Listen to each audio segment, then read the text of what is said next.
Guys, the Loki Season 2 finale has now come and gone, and this episode changed everything. It would be one thing if this was just another good finale for the MCU, but this was, to put it simply, some of the best television that I've ever seen. And that's what makes the MCU so special, and that's what makes Loki so special. So let's walk through time and talk about the Season 2 finale. What's up, everyone, and welcome back to Jones Vibes. Hit the like button with glorious purpose, and let's dive in. So I have to admit, it's been a busy week, with the Season 2 finale of Loki coming out and then the Marvels. It's basically been non-stop MCU talk, and honestly, I'm here for it. But settling in for this finale really felt like its own moment in time, if you're seeing what I'm doing there. And this season has been so incredible, I really just didn't want it to end. But it had to, and this finale wrapped things up and put a bow on this 2-season journey for Loki that ended in one of the coolest ways possible. One of the best villains of the MCU becomes one of the best heroes. I've already seen the reactions out there online, and it looks like most everyone is just appreciating what this season had to offer and appreciating just good Marvel content. It's phenomenal to see this character that we've been with since the very first four, to see the big bad of the first Avengers film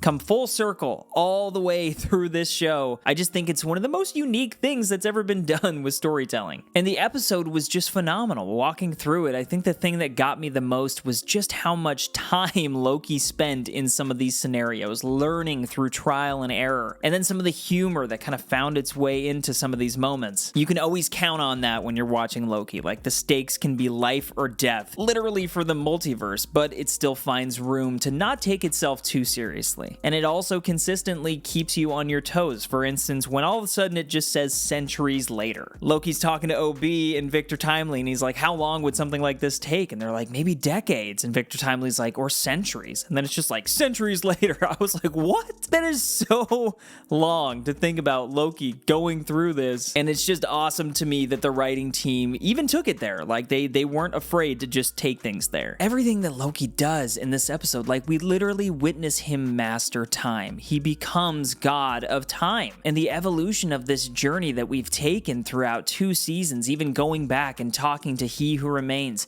And instead of continuing to just keep the multiverse bound to this loop, he makes the ultimate decision to basically provide free will. But in doing that, he has now set the Kangs loose. And this is where the fun begins. I also found this episode very emotional. Watching the progression of Sylvie's character and Loki not being able to kill her, and really just how aware she is in the end. Even though she can't slip through time, she's still involved enough to know what's happening. And from season 1 to now, her character has become just a staple in the MCU. I'm very curious to see if there's any sort of continuation between her and Loki in the future. Tom Hiddleston came out in the Tonight Show this week, and he was talking about his journey, a 14-year journey that it took to get to this point, and he kind of made it seem like this is it for Loki. Obviously, with Disney and Marvel writing the checks, I'm sure they could get him back, but I don't know. I mean, maybe this could just be a satisfying conclusion to Loki, and you could have a very emotional moment with Sylvie talking to Thor in, say, the Kang Dynasty or Secret Wars or somewhere down the road,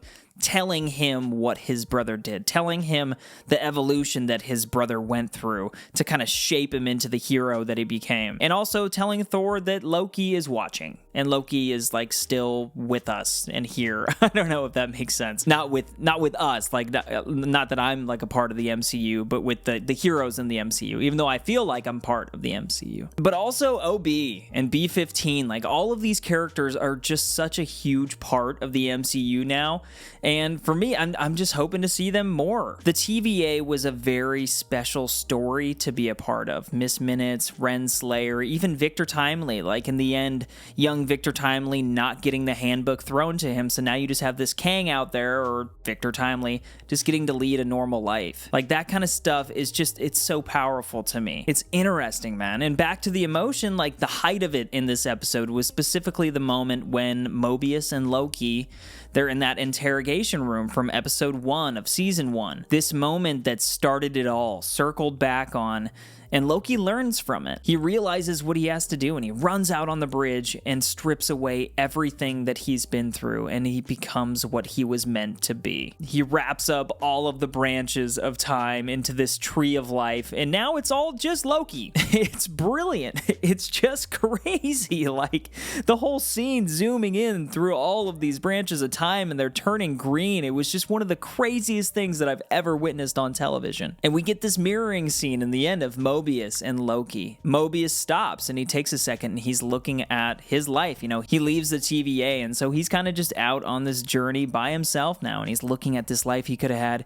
And he stops and he takes a breath and he wants to just let time pass. And his face watching this moment mirrored with Loki, who's watching this because he's on the sacred timeline or whatnot. And Loki kind of smiles, seeing that his friend is content. And that's just enough to make me just like, oh man, you just get emotional. The episode as a whole was phenomenal. Honestly, every single episode of this season was phenomenal. Nothing disappointed me. Nothing slowed the pace. And honestly, from the very first episode of the first season, Loki, the chapter 1 and 2 that we have here, this complete thing is easily the best MCU show that they've released. And it's cemented itself as some of the best MCU content ever made. I'm thankful for it, and since this is the review for the finale, I'm going to give my Jones Vibe star rating, and this is based just purely off of my enjoyment level of watching it, but I'm giving season 2 of Loki 5 out of 5 stars, my friends, and it deserves it. It really does, but there's a lot more to talk about as we head into the future. You know, the one thing that I noticed is as we kind of zoom out on this tree of life, it's all green down kind of in the trunk of it as it goes up, but towards the top there's all this purple that's kind of like crackling through the branches. And the way that I viewed that was Kang is starting to kind of invade the branches, and the Council of Kangs is now just loose, and they're beginning to wage war. It was like brain synapses all firing up top. That's the way that I mean, maybe this is completely wrong, but that's just how I saw it. And the feeling that I got was we're going to need a big army of heroes to defeat these guys because, like I said, Loki is now given the heroes a chance, right?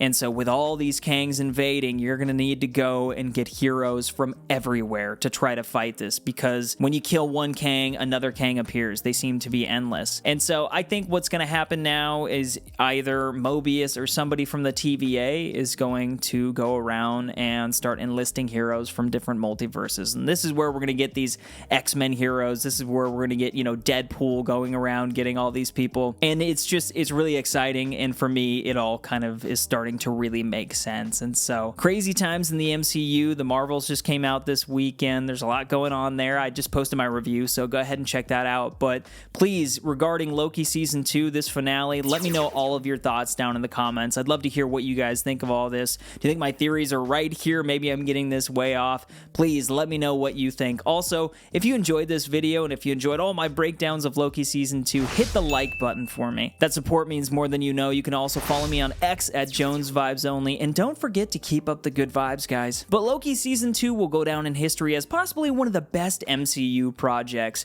But what comes next? I guess we'll see. Jones Vibes.